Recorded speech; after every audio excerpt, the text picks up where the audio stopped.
सबैजनामा यथा सम्बोधन। यो भिडियो विशेष गरी चुदिरङ्गालाई थाप्थलो बनाएर बसाइसरी जानुभएकाहरूमा समर्पित छ। आजको यो भाग म यहाँबाट सुरुवात गर्छु। हजुरहरूले यो ठाउँहरूको स्मरण गर्दै जानुहोस् र आफ्नो स्मरणमा आएका कुराहरूलाई प्रतिक्रियाको रूपमा उल्लेख गर्दै जानुहोस् भन्न चाहन्छु।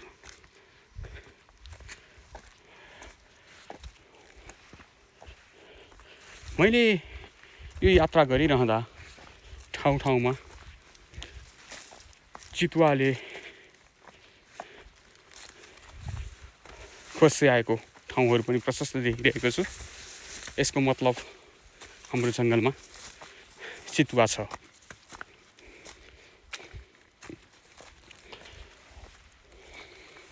यी बाटोहरूको हजुरहरूलाई कतिको सम्झना आउँछ?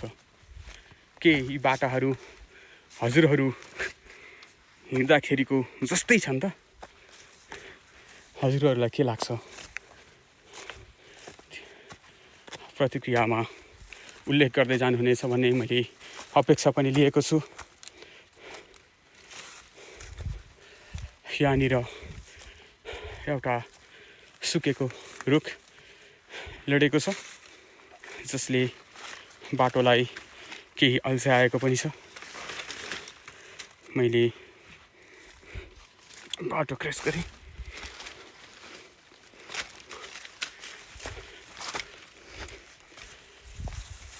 यो रम्गा जाने यो अहिले रम्गामा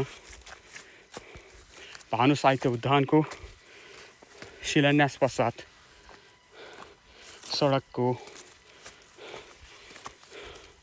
कामहरू हुँदा यसरी खनिएका बाटोको माटोले हाम्रो परापूर्व कालदेखि पुजिँदै आएको बाकेश्वरी देवीको स्थान पनि एउटा सङ्कटमा परेको मैले महसुस गरेको छु, आभास गरेको छु।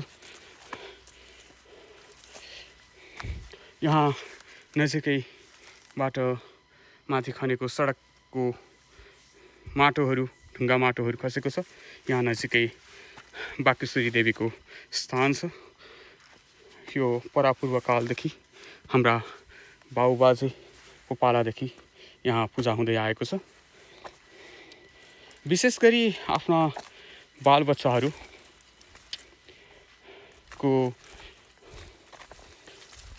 निश्चित समयमा बोली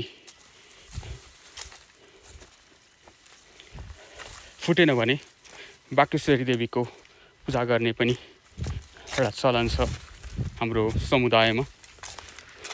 हजुरहरूलाई मैले यिनै बाटोहरू देखाइरहेको छु जुन बाटो हजुरहरूका बुवा आमा, हाम्रा बुवा आमा, हजुरबा हजुरआमाले गाउँ बेसी गर्नुभएको थियो।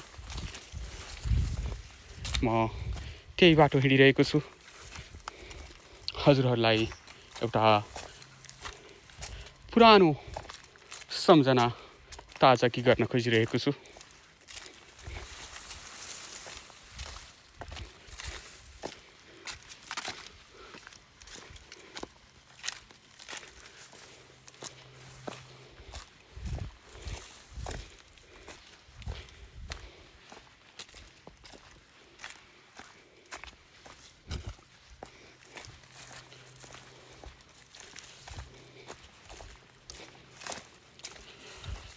हजुरहरूलाई कति वर्षको उमेरसम्म यो गाउँ बेसी गरेको अनुभव छ त्यो पनि हजुरहरूले उल्लेख गर्दै जानुहुनेछ भन्ने मैले अपेक्षा लिएको छु।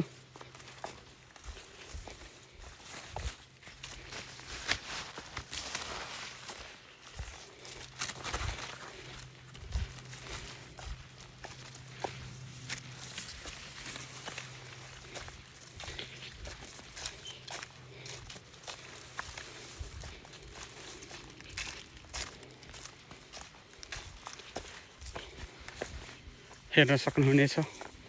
हजुरहरूलाई के कुराको सम्झना आयो यी गोरेटेहरू देखेपछि। हजुरहरूले आफ्नो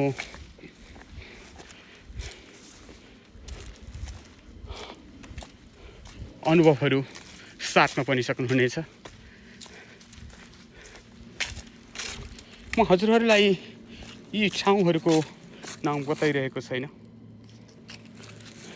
किनभने हजुरहरू आफैले यो ठाउँको नाउँ सम्झनुपर्ने हुन सक्छ।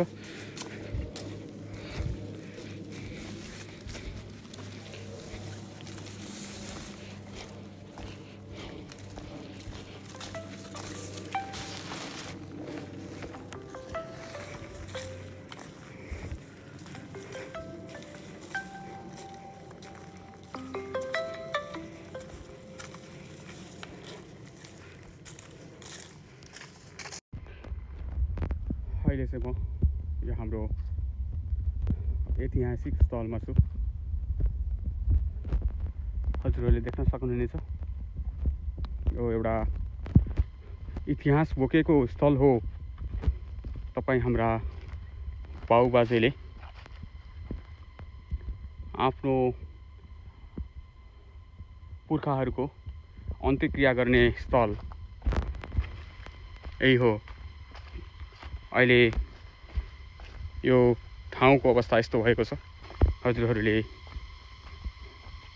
म यो जस्ताको तस्तै देखाइरहेको छु। यसलाई हजुरहरूले के नामले सम्बोधन गर्नुहुन्थ्यो त पनि उल्लेख गर्दै जानुहोला। अब यसपछि म मुख्य गरेर रम्गाको कुवा जाँदैछु।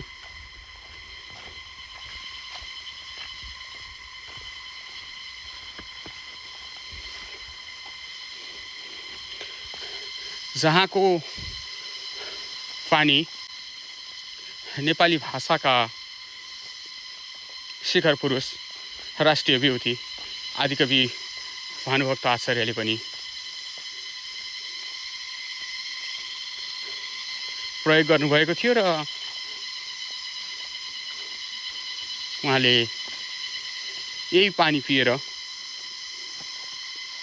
यही रम्गाको कुवाको पानी पिएर